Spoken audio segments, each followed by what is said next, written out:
Just Mabel. Chapter 1. Just Mabel. Mabel loved to sing. She sang in the kitchen. She sang to the dog. She sang in the bath. She even sang in the school playground. When I grow up, I am going to be a famous singer, said Mabel. You will never be famous with the plain name like Mabel, said John. Mabel is boring. Mabel stopped singing. At home that evening, Mabel wondered if John was right. What if Mabel was boring? What if she did never be a famous singer with a name like Mabel? Maybe she could change her name. Please don't call me Mabel, Mabel told her parents at dinner that night. Call me Polly instead. But Polly is my best friend's name, said my mother. I know, said Mabel. And isn't it beautiful? Mabel is beautiful too, said her dad. Not to me, said Mabel. So Mabel's parents sighed and agreed to call her Polly. The next day at school, Mrs. Hill called the register. Paul, said Mrs. Hill. Yes, said Paul. Emma, said Mrs. Hill. Yes, said Emma. Polly, said Mrs. Hill. Yes, said Polly. Yes, said Mabel. You are not Polly, you are Mabel, said Mrs. Hill. Not anymore, said Mabel. I have changed my name. But Mabel is a beautiful name, said Mrs. Hill. Not to me, said Mabel. Polly is better. But Polly is my name, said Polly. Anyway, there's another wrong with Mabel. Mabel is pretty. Not to me, said Mabel. But I promise I won't call myself Polly. Mabel thought and thought. What name could she use? What name was beautiful? At home, after school, she found a postcard on the hall table. It was from her favorite auntie, Aunt Marita. Yes, that was it. Marita was a beautiful name. Next day, she told the class, call me Marita. Marita is hard to say, said Polly. And it was. Maralella, said John. Marabella, said Emma. Margarita, said Paul. All morning, everyone got it wrong. So Mabel knew she had to find an easier name. At breakfast, she found one outside. Lily, she exclaimed. Lily is short. Lily is easy. Lily is beautiful. Lily is the perfect name for a famous singer. Lily is silly, said John. Lily is smelly, said Emma. Lily has bugs, said Paul. And he dangled a fat one in front of Mabel's nose. Mabel found it away. I'm not going to be Lily anymore, she told them. So now you are nobody, said John. I am nobody, said Mabel. One day I am going to be a famous singer. But suddenly Mabel felt like nobody. She felt miserable. She felt so miserable she wanted to go home. But there were still 2 long hours before the end of school. Finally, the last bell rang. Mabel rushed home. She slumped on the chair in the living hall. What if I never find a good name? She thought. What if I am stuck with Mabel forever? Mabel sighed. Then she clicked on the TV. A man was talking. Ladies and gentlemen, he said, today I am delighted to introduce the lovely, the charming, the world famous Dame Mabel. A tall, graceful woman swept into the stage and began to sing. She had a lovely, lilting voice, and when she had finished her song, the audience burst into applause. Mabel couldn't believe it. A famous singer was taking a bow on TV, and her name was Mabel.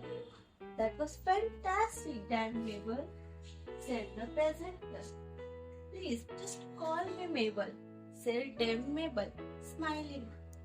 This is amazing, exclaimed Mabel. This is wonderful.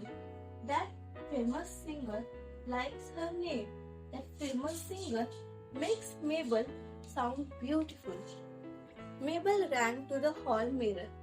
Mabel, she whispered. Mabel, she said louder.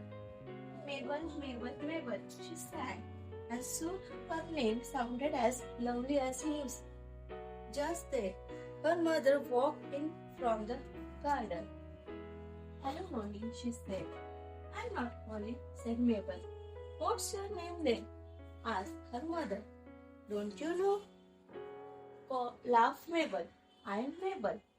Just Mabel. And I love my name. So do I, said her mother, giving Mabel a hug. And I love you. Chapter 2. The Red Dress. More than anything, Mabel wanted a red dress. She loved red. Red made her feel like a dancer leaping in air. Red made her feel like a queen leading a procession. Red made her feel like a star singing on stage. One Mabel's birthday, her parents gave her a new dress. The dress was soft as velvet. The dress had silver buttons that shimmered like stars. The dress was as red as a sparkling ruby. I love my dress, said Mabel, hugging her parents. It's the most beautiful dress in the world. The next day, Mabel skipped all the way to school in her new red dress. Mabel saw her best friend Holly. I like your new dress, said Holly. You look like a traffic light, said John. You look like a fire engine, said Emma. You look like a tomato, said Paul. Don't let them bother you, Mabel, said Holly. Your dress is pretty. Mabel tried not to let them bother her, but she couldn't help it.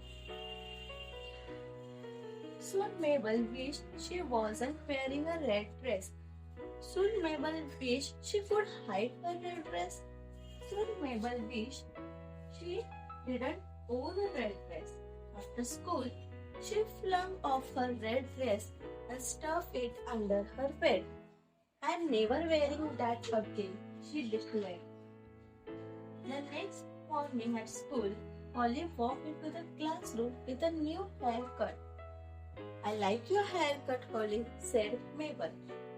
But not everyone agreed. Holly looks like a scarecrow, said John. Holly looks like a boiled egg, said Emma.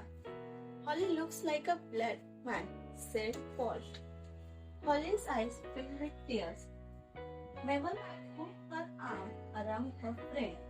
Those three are so mean, thought Mabel.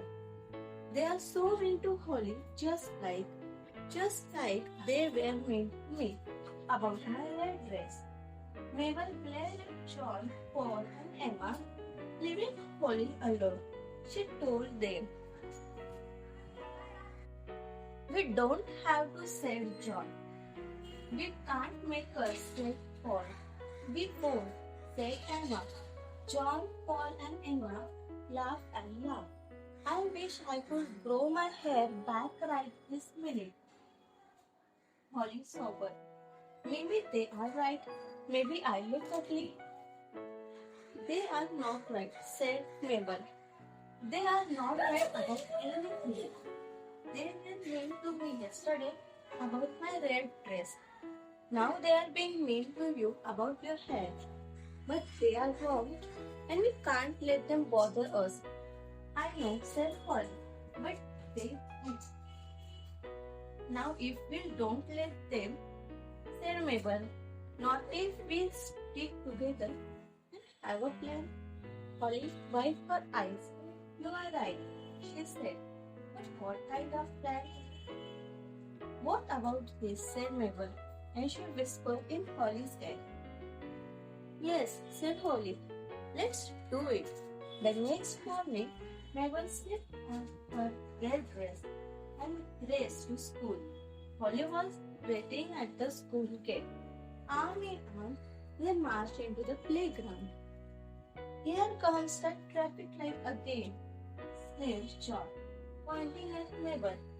I love traffic lights, said Mabel. Me too, said Holly. They are pretty and bright. What? Said John. Well, I think Mabel looks like a tomato, said Paul. Tomatoes are gorgeous, said Mabel. Juicy and sweet, said Holly. What? Said Paul.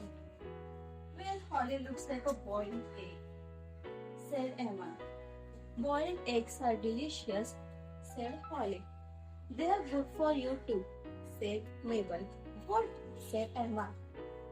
You two are crazy, said John. Crazy is fun, said Mabel and Holly, joining hands and dancing around. John didn't know what to say next. Neither did Paul, neither did Emma. They were speechless.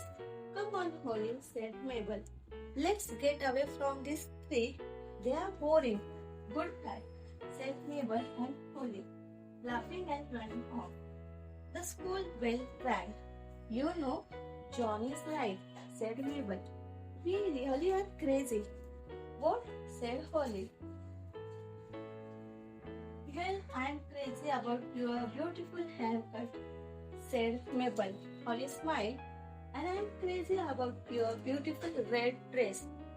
Then, hand in hand, Mabel and Holly skipped happily into the class.